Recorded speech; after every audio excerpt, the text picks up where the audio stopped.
رابعہ بصری رحمت اللہ علیہ کو دنیا سے گئے ہوئے 1200 سال ہو چکے ہیں، لیکن ان کا نام آج بھی زندہ ہے، رابعہ بصری۔ گلگت کی عورتوں کو بھی پتہ ہے رابعہ بصری کوئی بڑی اعلیٰ درجے کی خاتون تھی، پنجاب کی عورت کو بھی پتہ ہے، عرب کی عجم کی عورتوں کو پتہ ہے رابعہ بصری نہ کوئی شہزادی تھی، نہ کوئی ملکہ تھی، نہ کوئی وہ خوبصورت تھی، نہ کوئی خاندانی تھی، بلکہ عورت ہونے کے لحاظ سے ہر عیب اس میں تھا۔ خاندان اچھا ہونا چاہیے تو وہ غلام تھیں، باندی تھی، شکل اچھی ہونی چاہیے تو وہ بدصورت تھیں، کالی تھی۔ پہ چلو شکل بے کیسی ہو، خاندان کیسا، اولاد کے قابل تو ہو، رابعہ بصری اولاد کے قابل بھی نہیں تھی، بانج اس کو کہتے ہیں، جو عورت اولاد کے قابل نہ ہو اس کو اردو میں بانج کہتے ہیں۔ تو 1200 سال کے بعد میں گلگت میں کیوں اس کا نام بلند کر رہا ہوں؟ میں نے کسی بادشاہ کی بیوی کا نام تو نہیں لیا، سکندر کی بیوی اور بنو امیہ اور بنو عباس کی ملکہ اور بیگمات، ان کے نام تو نہیں لیے، میں کہہ رہا ہوں رابعہ بصری۔ ان کی عادت یہ تھی، وہ روزانہ عشاء کی نماز کے بعد غسل کر کے کپڑے بدل کے اپنے خاوند سے پوچھتی آپ کو میری ضرورت ہے؟ اگر وہ کہتے کوئی نہیں ہے تو پھر پوچھتی مجھے اجازت ہے؟ وہ کہتے اجازت ہے تو پھر مصلی پہ کھڑی ہو جاتی اور فجر کی نماز تک مصلی پر کھڑی رہتی تھی۔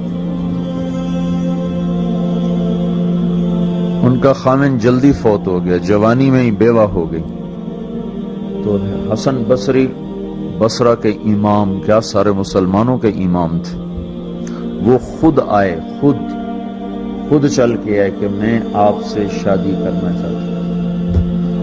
وہ کوئی شادی کا شوق نہیں تھا ان کو، وہ تو اولاد کے قابل نہیں، شکل صرف ان کی نیکی اور ان کا جو اللہ سے تعلق تھا، ان کو یہ لالچ ہوا کہ یہ میری بیوی ہو جائے تو اس کی طفیل شاید میری بخشش ہو جائے۔ تو ان کے پاس آئے، کہنے لگے رابعہ میں آپ سے شادی کرنا چاہتا ہوں، خود پیغام لے کر آئے۔ تو انہوں نے فرمایا میری 4 باتوں کا جواب دے دو تو میں شادی کر لیتا ہوں۔ کہنے لگے کیا؟ کہ یہ بتاؤ میں جنتی ہوں کہ دوزخی ہوں؟ کہنے لگے یہ تو میں کچھ نہیں کہہ سکتا۔ اچھا یہ بتاؤ جب اللہ تعالیٰ قیامت میں اعمال نامے اڑائے گا، کسی کے سیدھے ہاتھ میں آئے گا، کسی کے الٹے ہاتھ میں آئے گا، میرے سیدھے ہاتھ میں آئے گا کہ الٹے ہاتھ میں آئے گا؟ کہنے لگے یہ بھی کچھ نہیں بتا سکتا۔ کہنے لگے اچھا یہ بتاؤ جب اللہ نیکیوں کو تولے گا، کسی کی نیکیاں بڑھ جائیں گی، کسی کے گناہ بڑھ جائیں گے، میرے گناہ زیادہ ہوں گے نیکیاں زیادہ ہوں گی؟ کہ یہ بھی نہیں بتا سکتا۔ کہ اچھا یہ بتاؤ جب لوگ پل صراط سے گزریں گے، کوئی پار نکل جائیں گے، کوئی نیچے گر جائیں گے، تو میں پار نکلوں گی کہ دوزخ میں گروں گی؟ کہنے لگے یہ بھی میں نہیں بتا سکتا۔ تو پھر فرمایا اچھا جاؤ مجھے تیاری کرنے دو، مجھے ان 4 باتوں کی تیاری کرنی ہے، میرے پاس شادی کے لیے وقت کوئی نہیں ہے۔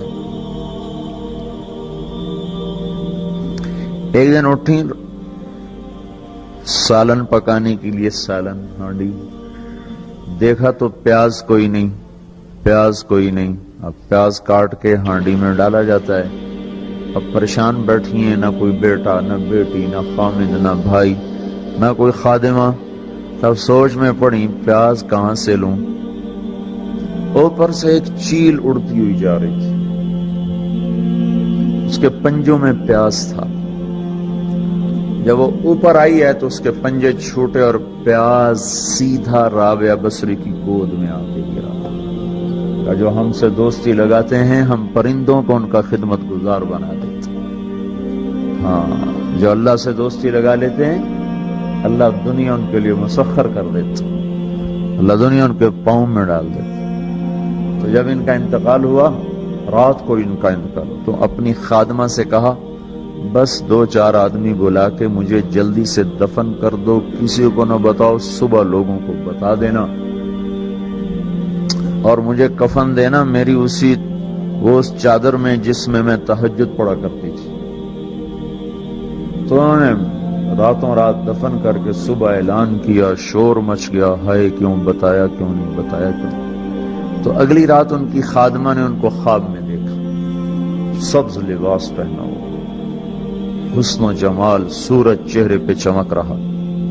پوچھا آپ کے ساتھ کیا ہوا؟ کہا میرے اللہ نے میرے ساتھ بہت عمدہ معاملہ کیا۔ کہا آپ کی وہ چادر کہاں گئی جس میں آپ کو کفن دیا تھا؟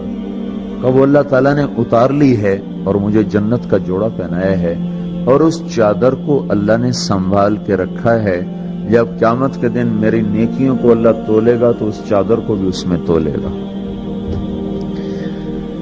انہوں نے پوچھا منکر نکیر کا کیا ہوا؟ سوال جواب ہوتا ہے نا، منکر نکیر آتے ہیں، ان کا کیا ہوا؟ کب وہ آئے تھے؟